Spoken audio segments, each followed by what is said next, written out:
At 08:32 on the morning of October 14, 1943, American bomber crews across eastern England were preparing for a mission that would become one of the bloodiest days in the history of the United States Army Air Forces. The morning air was cold and damp. Fog had blanketed the airfields across eastern England during the night. Ground crews had been working since 0400 hours, fueling aircraft, loading bombs, checking engines. The smell of aviation gasoline hung heavy in the pre-dawn darkness. From dozens of airfields across East Anglia, 291 B-17 flying fortresses were starting their engines. The rumble echoed across the countryside. Crews climbed aboard. Pilots ran through their checklists. Co-pilots verified instruments. Bombardiers checked their bomb loads. Gunners fired their weapons. Radio operators tuned their frequencies. The routine was familiar. The tension was not. Most of these men knew they were flying into a death trap. The 351st Bomb Group at Royal Air Force Polebrook was part of the massive force assembling that morning. 41 B-17s from the group were preparing for the mission. The crews had been briefed at 0500 hours. When the intelligence officer pulled back the curtain, revealing the red ribbon stretching deep into Germany to Schweinfurt, the room filled with groans. Everyone knew what Schweinfurt meant. The 8th Air Force had attacked these targets 2 months earlier on August 17th. That mission had cost 60 bombers and 600 men, the highest loss rate of any mission to date. Now they were going back. The briefing officer explained the rationale again. Schweinfurt produced over 40% of Germany's ball bearings. These were critical components for every piece of military equipment. Destroy the factories and German war production would be crippled. The target was vital. The mission was necessary. The cost would be high. For the past 5 months, bomber crews flying from England into Germany had faced increasingly deadly opposition. Empty bunks appeared in the Nissen huts with disturbing regularity. Crews who flew out in the morning sometimes did not return in the evening. Personal effects were packed and shipped home. Letters arrived from families asking about sons and brothers who would never write back. The statistics were brutal. By October 1943, the 8th Air Force calculated that bomber crews had only a 35% chance of surviving their required 25 missions. 2 out of 3 men would become casualties. Every crew member knew these numbers. They lived with them every day. The target was Schweinfurt, Germany, ball-bearing factories deep inside German territory, 390 miles from the English coast. More than 6 hours in the air. The city contained multiple ball-bearing plants operated by Vereinigte Kugellagerfabriken, known as VKF and Fichtel and Sachs. Together, these facilities produced an estimated 42% of Germany's entire ball-bearing output. Ball bearings were essential components in virtually every piece of military equipment. Tanks needed them for turret rotation and track systems. Aircraft needed them for propellers, landing gear, and engine accessories. Submarines needed them for periscopes and torpedo tubes. Artillery needed them for traversing mechanisms. Trucks needed them for wheels and drivetrains. Without ball bearings, German war production would grind to a halt. The problem was not the importance of the target. The problem was getting there and back alive. The mission profile was simple and brutal. American P-47 Thunderbolts would escort the bombers as far as the German border, perhaps 50 miles beyond. Then their fuel would run out and they would have to turn back. After that, the bombers would be alone for approximately 3 hours, 200 miles deeper into Germany to the target. The bomb run over Schweinfurt, then 200 miles back out until fresh P-47s could meet them near the border for the final leg home. 3 hours without fighter protection. 3 hours during which German fighters would have free access to attack the bomber formations. Alone meant facing Messerschmitt 109s and Focke-Wulf 190s without any friendly fighters to drive them off. Alone meant the Luftwaffe could organize mass attacks, refuel and rearm at forward airfields, then attack again. Alone meant watching bombers explode and fall while having no way to help them. Alone meant dying. The 8th Air Force had tried this exact mission before.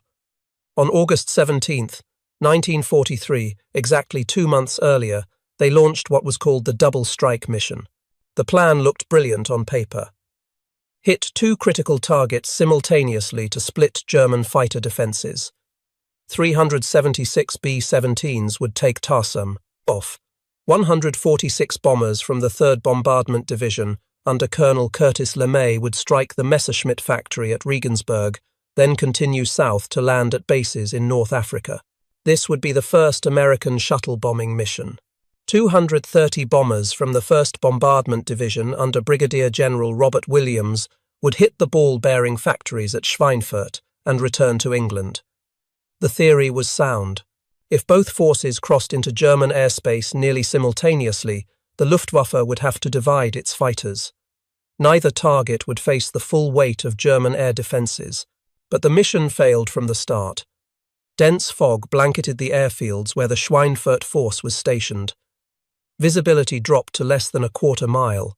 Bombers could not see to taxi, let alone take off in formation. The mission was delayed. 1 hour passed, then 2, then 3. The Regensburg force at different airfields where fog was lighter took off on schedule and crossed into German airspace by mid-morning. German radar tracked them immediately. Every available Luftwaffe fighter unit in occupied Europe scrambled. The Germans threw everything at the Regensburg force. Hundreds of fighters attacked in waves, but LeMay pressed on. His bombers fought through the defences, bombed the target, and continued south toward Africa. They had done their job. By the time the Schweinfurt force finally got airborne and reached German territory in early afternoon, everything had changed. The German fighters that had attacked the Regensburg mission had already landed at forward airfields. Ground crews worked frantically. They refueled aircraft in 15 minutes, reamed them in another 10. Fresh pilots took over from exhausted ones. Mechanics patched bullet holes and replaced damaged parts. By 2 in the afternoon, when the Schweinfurt bombers crossed into German airspace, waves of German fighters were waiting for them, rested, rearmed, and ready. The element of surprise was gone. The split defences never happened. The Schweinfurt force faced nearly the full strength of the Luftwaffe. The attacks were savage and coordinated. Messerschmitt 109s came in from the front in formations of 4 or 5 aircraft. They flew directly at the bomber formations at closing speeds over 500 miles per hour. They held fire until they reached 300 yards. Then they unleashed everything. 4 20mm cannons and multiple machine guns firing simultaneously. The combined firepower at that range could saw a B-17 in half. German pilots knew that head-on attacks gave bomber gunners only 2 or 3 seconds to line up shots before the fighters flashed past. The approach was nearly suicidal but devastatingly effective. Focke-Wulf 190s attacked from the sides and rear, concentrating their fire on engines. The German pilots aimed specifically at the outboard engines. If they could knock out both engines on one wing, the bomber could not maintain altitude or keep up with the formation. Physics took over. An asymmetric bomber with 2 engines on one wing and none on the other could not fly level. It would roll, spin, and fall. A damaged bomber falling behind the formation was doomed. Other fighters would swarm it like wolves on a wounded animal, hitting it from every angle until it went down. The slaughter continued for hours. 60 bombers were lost that day. 24 from the Regensburg force, 36 from the Schweinfurt force, 600 men. Some died instantly when their aircraft exploded, torn apart by cannon shells hitting fuel tanks or bomb bays. Some burned to death as crippled bombers fell in flames, trapped in aircraft that became flying coffins. Some bailed out successfully but were captured immediately upon landing, spending the rest of the war in prisoner camps. Some died from wounds during the long trip to those camps, bleeding out in the back of trucks on rough roads. Some fell when their parachutes failed or were shredded by shrapnel. Some drowned when they came down in the North Sea, and rescue never arrived, freezing in the water while waiting for help that never came. The survivors came back to their bases in England that evening and told intelligence officers the same thing. We need fighter escorts all the way to the target and back. We need protection for the entire mission. Without escorts deep into Germany, we are being slaughtered. The intelligence officers documented every statement. They recorded the details of every attack. They compiled lists of missing crews. Group commanders wrote detailed reports. The reports went up the chain to 8th Air Force headquarters at High Wycombe. The conclusion was unavoidable and brutal. Daylight strategic bombing without long-range fighter escort was failing catastrophically. But there were no long-range fighters. That was the fundamental problem that was killing American bomber crews every single day over Germany. The technology simply did not exist in service with the 8th Air Force in mid-1943. The Republic P-47 Thunderbolt was an excellent fighter aircraft, one of the best in the world at high altitude. It was fast in a dive, reaching speeds over 500 miles per hour. It was heavily armed with 850 caliber machine guns, 4 in each wing, that could destroy any German fighter with a concentrated burst. It was incredibly tough, built around a massive Pratt & Whitney 18-cylinder radial engine that could absorb 20mm cannon hits and keep running. It had self-sealing fuel tanks that could take multiple bullet hits without leaking. It had armor plate protecting the pilot from ground fire and fighter attacks. American pilots loved the Thunderbolt. They called it the Jug because its stubby fuselage looked like a milk jug with wings. In combat, it could outrun German fighters in a dive, absorb damage that would destroy lighter aircraft, and deliver devastating firepower. But the P-47 had one fatal weakness that no amount of pilot skill or courage could overcome: range. With only internal fuel tanks, it had a combat radius of approximately 225 miles. It could fly that far, fight for perhaps 15 minutes, and return to base with minimum fuel reserves. That was barely enough to reach the French coast. It was nowhere near enough to escort bombers deep into Germany. Engineers had developed external drop tanks that could be mounted under the wings. These disposable tanks carried additional fuel that could be jettisoned when empty or when entering combat. With drop tanks, the P-47's range increased to over 450 miles. This was a significant improvement, but it still was not enough. Schweinfurt was 390 miles from England. Berlin was 560 miles. Munich was even further. The P-47 simply could not fly that far, fight, and return. The Lockheed P-38 Lightning theoretically had better range. With drop tanks, it could fly over 450 miles on paper. The twin-engine design meant more fuel capacity built into the twin booms. It also provided the safety of having 2 engines for long overwater flights. If one engine failed, the pilot could fly home on the other. On paper, the P-38 looked like the perfect solution to the escort problem. But it had catastrophic problems at the altitudes where combat occurred over Germany. Above 25,000 feet, the P-38 became nearly unflyable. The engines would quit without warning. Spark plugs would foul in the extreme cold. The supercharger intercoolers would ice up, causing sudden engine failures that could not be corrected. The control cables that ran through the twin booms to the tail would contract and sometimes freeze, making the aircraft nearly uncontrollable. Pilots reported that trying to fly combat in a P-38 above 25,000 feet was not just difficult but extremely dangerous. Since German fighters operated routinely at 30,000 feet and often attacked from even higher altitudes, this made the P-38 vulnerable and nearly useless for high-altitude bomber escort over Germany. The aircraft worked beautifully at lower altitudes. Most P-38 squadrons were reassigned to the Mediterranean and Pacific theaters where they could operate at 15 to 20,000 feet with great success. In those theaters, the P-38 became one of the most effective fighters of the war.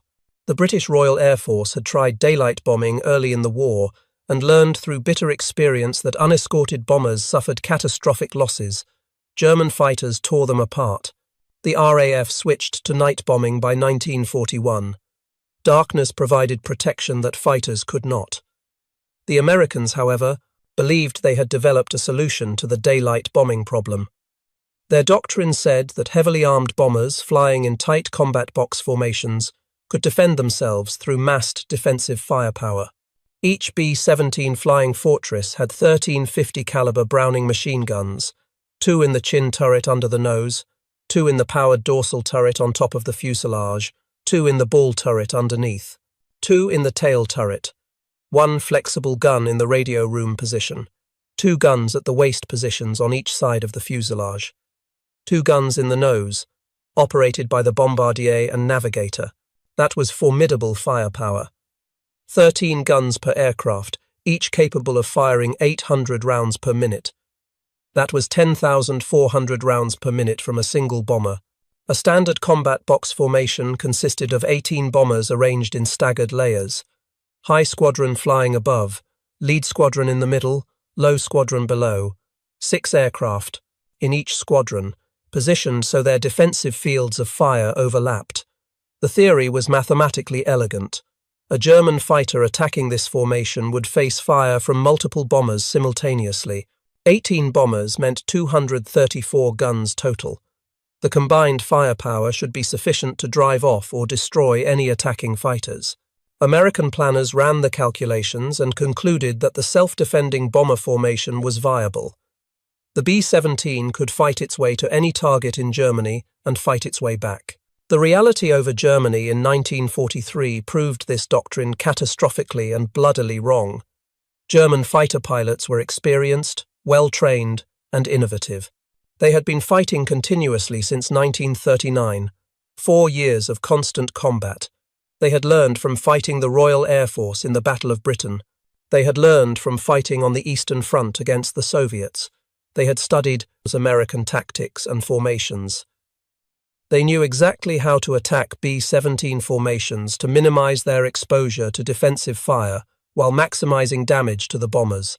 First, the Luftwaffe identified precisely where the B-17's defensive fire was weakest. The nose had only 2 flexible guns operated by the bombardier and navigator. These men were not trained gunners. Their primary jobs were navigation and bomb aiming. The guns were secondary weapons they operated when necessary. Attacks from 12 o'clock high, directly head-on and slightly above, gave those gunners perhaps 3 seconds to track a target and fire before the fighters closed to point-blank range and flashed past at combined closing speeds exceeding 530 miles per hour. At that speed, even experienced gunners had almost no time to properly lead the target. The bombardier and navigator had virtually no chance. Second, German fighters attacked in formations rather than individually. 4-2, 8 fighters would approach in line astern, flying nose to tail. Only the lead fighter faced the full concentration of defensive fire from the bomber formation. The trailing fighters could aim at bombers that were already damaged or distracted by defending against the lead fighter. This tactic multiplied the effectiveness of each attack pass. By the time bomber gunners tracked and fired at the lead fighter, the second and third fighters were already firing. The formation attack overwhelmed defensive fire. Third, the Luftwaffe developed specialized bomber-destroyer units called Sturmgruppen. These assault groups used Fokker-Wulf 190 fighters that had been heavily modified. Extra armor plating protected the cockpit and engine. The standard 20mm cannons were replaced with devastating 30mm cannons. These weapons fired explosive shells that could destroy a B-17 with just 3 hits. The heavily armored fighters would close to point-blank range, sometimes within 50 yards of the bombers. They would absorb defensive fire that would destroy normal fighters. Then they would open fire with the 30mm cannons at ranges where they could not miss. The results were catastrophic for the bombers. Fourth, German fighters learned to identify and systematically target damaged bombers. If a bomber had an engine smoking or feathered with its propeller stopped, if it was falling behind the formation, if it showed any sign of being crippled, the Luftwaffe would concentrate multiple fighters on it. A straggler had no chance. Once a bomber fell out of formation, it lost the overlapping protective fire from the other bombers. German fighters would attack it from multiple angles simultaneously until it went down. This tactic was brutally efficient. By October 1943, the numbers told a grim story. Bomber crews faced impossible odds. The 8th Air Force calculated survival statistics and the results were devastating. 2 out of 3 men would become casualties before completing their required 25 missions. These were not abstract statistics. These were fathers and sons. These were brothers and husbands. These were young men who had volunteered to serve their country and were dying in the skies over Germany at unsustainable rates. On the morning of October 14th, 1943, 291 B-17s took off from bases across eastern England. The force assembled over the English Channel and set course for Germany, climbing to 25,000 feet. At that altitude, temperatures dropped to -40 degrees Fahrenheit. The crews wore heated suits, but the cold still penetrated. Oxygen masks froze. Moisture from breath turned to ice. When men were wounded later in the mission, their blood froze before it could be properly bandaged. The first friendly fighters appeared over Holland. 74 P-47 Thunderbolts spread around the bomber formation in a protective screen. The fighter pilots knew they would stay as long as fuel lasted. Not as long as the bombers needed protection. As long as fuel lasted. The formation crossed into German airspace at 10:40. Radar stations tracked them immediately. Luftwaffe fighter units across Germany scrambled. Ground controllers vectored fighters to intercept positions. The trap was being set. At 1100 hours, the P-47s waggled their wings in salute and turned west toward England. Their fuel was running low. They had no choice but to leave.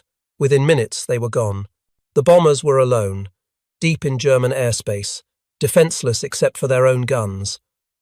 The Luftwaffe knew the Americans were unescorted. They had been tracking the formation since it crossed the coast. Now the killing would begin. At 11:13, the first wave of German fighters attacked, Messerschmitt 109s, diving from 30,000 feet in tight formations of 4 aircraft, head-on attacks from 12 o'clock high. The classic frontal assault. They closed to 300 yards before firing. Orange tracers arced toward the formation. 20mm cannon shells flashed and sparkled as they hit. The fighters fired for perhaps 2 seconds, then broke away, rolling inverted and diving under the bombers to avoid collision. The first B-17 went down at 11:15. A Messerschmitt's cannon shells hit the No. 2 engine on the left wing. The engine exploded in a ball of fire. Flames spread along the wing. The wing structure weakened. The wing snapped off at the root. The bomber rolled inverted and spun down, tumbling end over end. Crewmen tried to bail out, but the G-forces pinned them inside. 4 parachutes opened. 6 men went down with the aircraft. The attacks continued in waves. One formation of Messerschmitts would attack from the front. Before the bomber gunners could recover, another formation would attack from the side, then another from above. The coordination was perfect. The Luftwaffe had practiced these tactics for months. They knew exactly what they were doing. More bombers fell.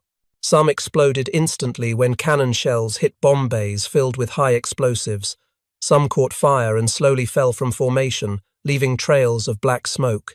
Some simply broke apart in mid-air from structural damage. The sky filled with falling debris and parachutes. The bomber formations tightened to cover gaps left by fallen aircraft. This was standard procedure. Close the formation, maintain the defensive box, keep the fields of fire overlapping, but every bomber that fell created a gap that had to be filled. Aircraft had to maneuver to fill those gaps. This made them vulnerable. German fighters concentrated on aircraft that maneuvered out of position. Gunners fired until their gun barrels glowed red-hot. Shell casings piled up inside the aircraft. The air inside the bombers was freezing despite the gun heat. Men fought in temperatures 40 degrees below zero. The attacks were relentless. Wave after wave of German fighters. The Luftwaffe had committed everything to stopping this raid. Over 200 fighters from multiple units engaged the bomber stream. Messerschmitt 109s, Focke-Wulf 190s. Twin-engine Messerschmitt 110s, firing rockets from beyond the range of defensive fire. The Germans used every tactic they had developed. Frontal attacks, beam attacks, attacks from above and below, rocket attacks from long range. The bomber crews fought back desperately, but they were outnumbered and outmatched. At 14:40, after 3 hours of running battles, the surviving bombers reached Schweinfurt. The target. The reason for this nightmare mission. The flak was intense. German 88mm anti-aircraft guns surrounded the city. Black puffs of exploding shells filled the sky. Each puff was a deadly sphere of shrapnel. The fragments could tear through aluminum skin like tissue, paper. The bombers had to fly straight and level on the bomb run, no evasive maneuvers allowed. The Norden bomb site required stable flight for accurate bombing. For 3 minutes the bombers held course while German gunners below shot at them. Anti-aircraft shells exploded all around them. Shrapnel tore through fuselages and wings. More aircraft were hit. More men died. Then the bombs dropped. The aircraft lurched upward as tons of high explosives fell away. Below them, Schweinfurt burned. Massive explosions rippled through the ball-bearing factories. Secondary explosions followed as stored materials ignited. Smoke rose thousands of feet. The target was hit. The mission objective was achieved. Now, they had to survive the flight home. Between Schweinfurt and the German border, more B-17s went down. The Luftwaffe continued attacking. They focused on damaged aircraft, bombers with engines out, bombers trailing smoke, bombers falling behind. The German fighters showed no mercy. They attacked until their ammunition ran out. Then they landed, rearmed, and attacked again. Some Luftwaffe pilots flew 3 or 4 combat sorties that day against the same bomber stream. At 1540, P-47 Thunderbolts appeared diving from altitude. The escort fighters had launched from England and met the bombers as far east as fuel allowed. German fighters immediately broke off attacks when they saw the Thunderbolts. With fighter escort, even partial escort, the odds shifted dramatically. The Thunderbolts drove off the remaining German fighters. They escorted the battered bomber formations back toward England. Some bombers with battle damage could not keep up. They fell behind and went down within sight of the coast, so close to home but not close enough. By 1745, the surviving bombers began landing at their bases across England. Crews climbed out of their aircraft, exhausted and traumatized. Some aircraft had dead crew members still aboard. Some had wounded men who had bled through the flight home. Maintenance crews counted the battle damage. Hundreds of bullet holes, shrapnel damage, destroyed engines, shattered gun positions. Across England, 291 B-17s had taken off that morning. 60 did not return. Another 17 were damaged so badly they were scrapped rather than repaired. Total loss was 77 aircraft, 26% of the attacking force. 650 men were casualties, dead, wounded, or missing. The mission was immediately nicknamed Black Thursday. It was the highest single mission loss the 8th Air Force would suffer in the entire war. The ball-bearing factories at Schweinfurt had been hit hard. German production reports documented that output dropped 34% immediately after the raid. But those same reports showed something troubling. Germany had stockpiled ball bearings for months. They had sufficient reserves to make up the production shortfall. Albert Speer, the German Minister of Armaments, later reported that within weeks production was back to acceptable levels. Imports from neutral Sweden and Switzerland helped fill gaps. The strategic impact of the raid was far less than planners had hoped. The cost in men and aircraft was devastating. The results were minimal. General Ira Eker, commanding the 8th Air Force, knew the truth that the statistics made brutally clear. Daylight strategic bombing without long-range fighter escort was failing. Not because bomber crews lacked courage. They had proven their courage beyond any doubt. Not because the B-17 was inadequate. The Flying Fortress was a magnificent aircraft. But because unescorted bombers deep inside Germany were dying at rates the Air Force could not sustain. August 17th, 60 bombers lost. October 14th, 60 more lost. Every deep penetration raid cost 15 to 25% of the attacking force. At that rate, the 8th Air Force would be destroyed before it could destroy Germany's war industries. The problem was fundamentally one of range. American fighter pilots were among the best trained in the world. Their aircraft were highly capable, but neither the P-47 Thunderbolt nor the P-38 Lightning could escort bombers to targets deep inside Germany. The bombers desperately needed a fighter that could fly 500 miles, fight for 30 minutes, and fly 500 miles back. In October 1943, that aircraft existed, but was not yet in service with the 8th Air Force in significant numbers. The story of how that aircraft came to be is one of the most important developments of the entire war. In early 1942, the British Royal Air Force desperately needed modern fighter aircraft. Britain was fighting for survival. German U-boats were sinking cargo ships faster than they could be replaced. The RAF needed fighters, but British factories could barely keep up with demand. The British Purchasing Commission approached North American Aviation in California with a straightforward request. Could North American build Curtiss P-40 Warhawk fighters under license? The P-40 was an adequate fighter, but it had significant limitations in performance and capability. It was what the British could get. North American Aviation's president, James Kindleberger, made a bold counteroffer that changed history. Instead of building P-40s, North American would design and build a completely new fighter, specifically to British requirements. An aircraft superior to anything currently flying. Better yet, they would have a prototype flying in 120 days. The British were deeply skeptical. Designing a new fighter normally took years. North American was promising to do it in 4 months. But Britain was desperate enough to take the chance. They agreed. North American's chief designer, Edgar Schmood, assembled a team of engineers and went to work.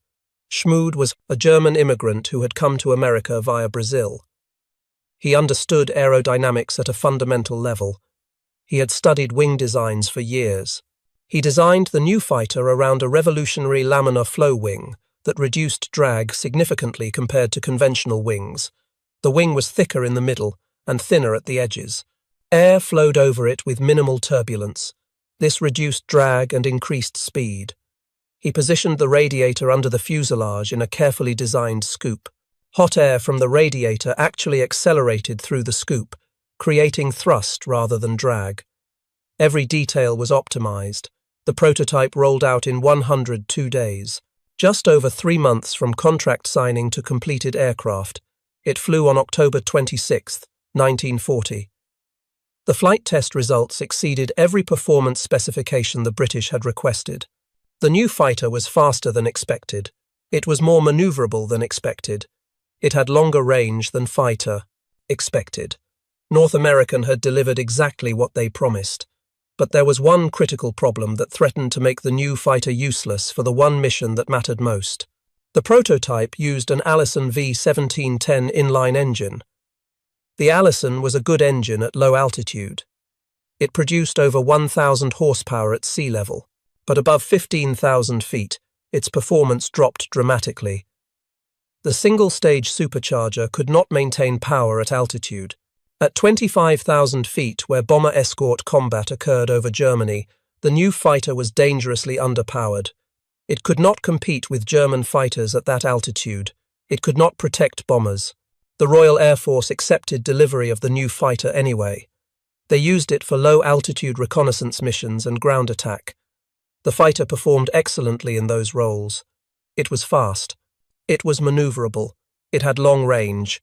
Pilots loved flying it, but it was unsuitable for high-altitude bomber escort, which was what the 8th Air Force needed most desperately. In April 1942, Rolls-Royce test pilot Ronald Harker flew the new fighter at the Rolls-Royce facility in Hucknall, England. Harker had extensive experience testing the Spitfire. He understood high-altitude fighter performance better than almost anyone. He flew the new fighter and immediately recognized both its extraordinary potential and its critical weakness. After landing, he wrote a detailed technical report to Rolls-Royce management and the British Air Ministry. His recommendation was direct and unambiguous. Install a Rolls-Royce Merlin engine in the new fighter. The Merlin was the engine that powered the legendary Spitfire. It was one of the finest piston engines ever designed. It had a sophisticated two-stage, two-speed supercharger specifically designed for high-altitude performance. At 30,000 feet, the Merlin produced nearly as much power as it did at sea level. The supercharger compressed thin, high-altitude air to maintain engine power. Put a Merlin in the new fighter's airframe, and the result would be an aircraft with long range, high speed, excellent maneuverability, and high-altitude performance. Everything the 8th Air Force needed. Harker's report was perhaps the single most consequential piece of technical analysis written during the entire war. It identified the exact solution to the problem that was killing bomber crews over Germany. Rolls-Royce engineers immediately began testing the concept. They pulled a Merlin 61 engine from a Spitfire production line and installed it in one of the new fighter airframes. The installation required significant modifications, but the basic concept worked perfectly. The first flight of the Merlin-powered fighter took place in October 1942. The results exceeded even the most optimistic predictions. The Merlin-powered fighter could fly at 440 miles per hour at Proidings, 30,000 feet. That was as fast or faster than any fighter in the world at that altitude. It could climb to 20,000 feet in just over 7 minutes. German fighters took 10 to 12 minutes. It was highly maneuverable at altitude. German pilots would later report that it could turn inside a Messerschmitt 109. And most importantly, with external drop tanks, it had a combat radius exceeding 800 miles. That meant it could escort bombers from England to Berlin and back, 560 miles each way. With enough fuel remaining to fight for 30 minutes over the target, the fighter that would change the air war over Europe was the North American P-51 Mustang. In the United States, North American Aviation and Packard Motor Company moved quickly to put the Merlin-powered Mustang into production. Packard was already building Merlin engines under license from Rolls-Royce for other aircraft. They adapted the Merlin to fit the Mustang airframe. The Army Air Forces ordered the P-51B model into full production in June 1943. 2 factories began building them as fast as possible. But production and delivery took time. Aircraft had to be built, test flown, delivered to England. Pilots had to be trained on the new type. Maintenance crews had to learn new procedures. By November 1943, the first production P-51B models began arriving in England in significant numbers. The first unit to receive Mustangs was the 354th Fighter Group. The pilots were initially skeptical. Most had been flying P-47 Thunderbolts. The Thunderbolt was a massive aircraft, big, heavy, tough as a tank. Pilots trusted it. The Mustang looked fragile by comparison. It had a liquid-cooled engine instead of the Thunderbolt's air-cooled radial. One bullet in the cooling system and the engine would overheat and fail. The Mustang looked like it would break if you looked at it wrong. But opinions changed the moment pilots flew the Mustang in combat. On December 1st, 1943, the 354th Fighter Group flew its first combat mission. 16 P-51 Mustangs on a fighter sweep over France. They were looking for trouble. They found it quickly. A formation of Messerschmitt 109s was patrolling north of Paris. The Mustangs attacked.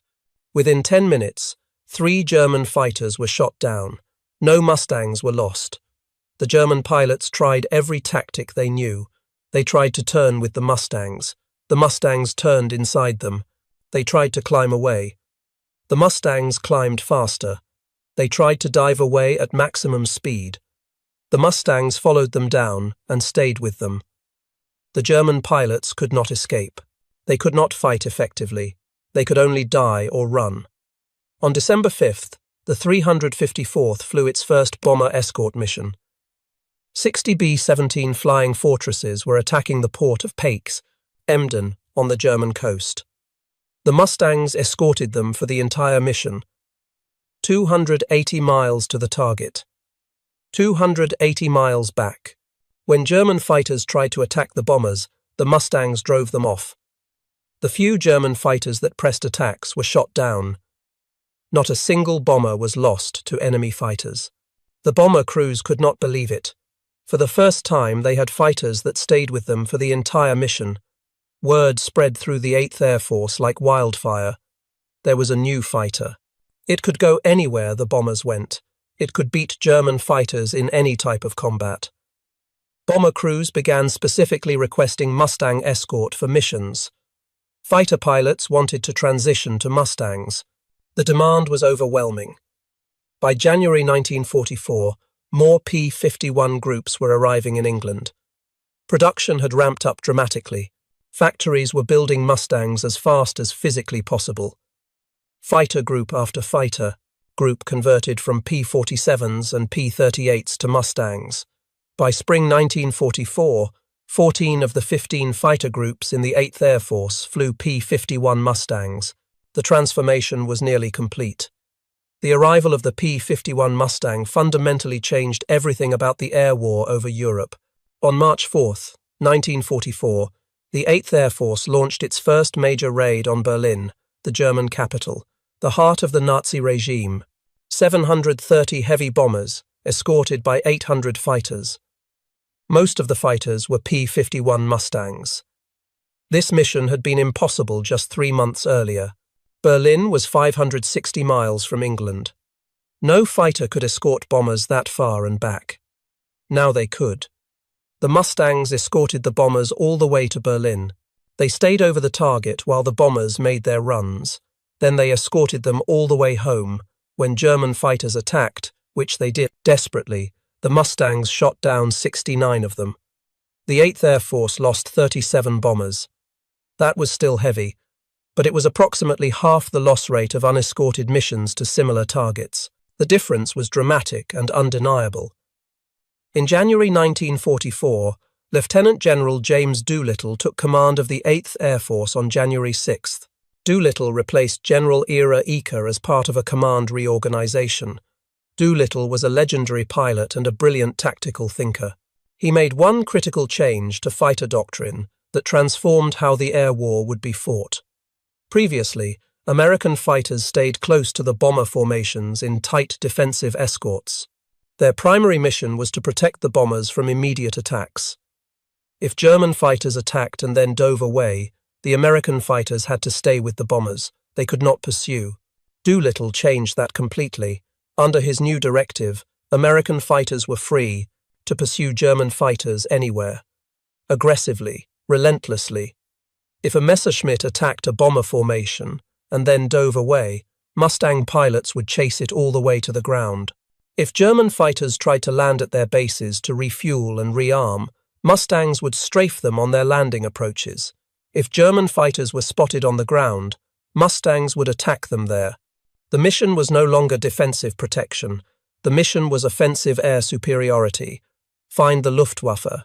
Destroy the Luftwaffe. Everywhere and anywhere. Doolittle later called this change the most important military decision he made during the entire war. It shifted the air war from defense to offense. This new tactical doctrine was fully implemented during Operation Argument, which became known as Big Week. Between February 20th and February 25th, 1944, the 8th Air Force launched the most intensive strategic bombing campaign to that point in the war. The primary targets were German aircraft factories. The goal was to destroy the Luftwaffe's ability to build replacement fighters. Over 6 days, the 8th flew more than 3,800 heavy bomber sorties, escorted by hundreds of fighters flying offensive sweeps. The Germans had no choice but to defend their aircraft factories. The Luftwaffe threw everything into battle, every available fighter unit, every experienced pilot.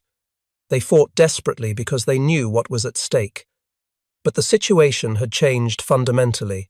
American fighters were no longer tied defensively to bomber formations. Mustangs swept ahead of the bombers, hunting for German fighters before they could position for attacks. When German fighters did engage the bombers, Mustangs pursued them relentlessly. Luftwaffe pilots found themselves under attack while trying to land with empty guns and low fuel. Their own airfields became death traps. The 8th Air Force lost bombers during Big Week. 97 B-17s were shot down or crashed. 40 B-24s were lost. Another 20 bombers were so heavily damaged they were scrapped rather than repaired. Total heavy bomber losses reached 157 aircraft. These losses were painful. Crews died. But the losses were sustainable. More importantly, the loss rate was dropping dramatically. Big Week missions averaged approximately 6% bomber losses. Compare that to the 20% loss rate at Schweinfurt just 4 months earlier. The difference was the P-51 Mustang and the new offensive fighter tactics. The Germans lost far more than they could afford. The Luftwaffe lost over 262 fighters destroyed and 90 more damaged during the 6 days of Big Week. Even worse from the German perspective, they lost nearly 100 experienced fighter pilots killed. That represented 14% of the entire German fighter force. Pilots with years of combat experience. Pilots who had fought in the Battle of Britain, over the Eastern Front, and in the Mediterranean. These men were absolutely irreplaceable. German pilot training had been cut drastically due to chronic fuel shortages. New pilots arrived at frontline units with perhaps 80 to 100 hours of total flight time. American pilots had 300 to 400 hours of training before they saw combat. The experience gap was enormous. Experienced German pilots were worth their weight in gold.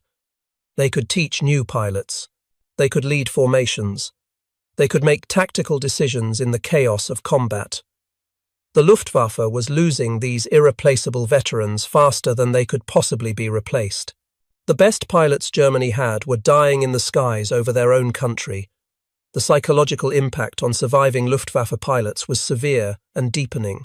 German fighter pilots who had been confident and aggressive in early 1943 were becoming cautious and demoralized by spring 1944. They knew they were outnumbered. They knew the American Mustang was superior to their Messerschmitt 109s and Focke-Wulf 190s in almost every performance category. They knew American pilots were better trained and had more flight experience. They knew that every mission might be their last. Morale collapsed. Between January and June 1944, the 8th Air Force flew over 200,000 combat sorties and lost approximately 2,000 aircraft to all causes. But the Luftwaffe lost over 3,000 fighters and thousands of irreplaceable experienced pilots during the same period. The attrition was unsustainable. The Luftwaffe was being systematically destroyed as an effective fighting force. By June 6, 1944, D-Day, the results of this campaign became absolutely clear to everyone. When Allied forces landed on the beaches of Normandy, the Allies flew over 14,000 air sorties in support of the invasion. The Germans flew approximately 300 sorties. German ground forces in Normandy called desperately for air support throughout the day. None came. The Luftwaffe lacked sufficient aircraft, fuel and pilots to effectively contest Allied air superiority. The few German aircraft that did appear were quickly shot down. The invasion proceeded under complete Allied air dominance. The 8th Air Force's primary mission on D-Day was attacking Luftwaffe airfields across France and occupied territories to prevent any possible German air reinforcement of Normandy. American bombers and fighters destroyed over 300 German aircraft on the ground that day. The handful of German aircraft that managed to fly toward Normandy were intercepted and shot down before they could effect the invasion. The Luftwaffe had been rendered impotent. After D-Day, strategic bombing of Germany intensified dramatically. By this time, bomber losses had dropped to levels that would have been unimaginable a year earlier.